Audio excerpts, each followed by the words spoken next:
Utupan ilmu muli larotan wakidatan waktu lillahi ta'ala niat ingsun ngucapaken ing kalimah syahadat loro kalih wajib ing dalem saumur ingsun malih sepisan fardu karana Allah wa asyhadu alla ilaha illallah wa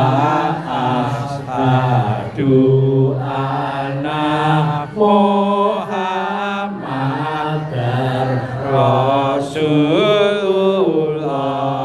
Rasulullah lan ngaweruhi ingsun satuhune ora ana pangeran nanging Allah lan aneseni ingsun satuhune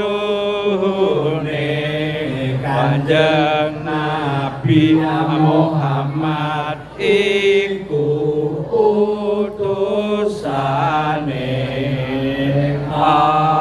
Allah mongko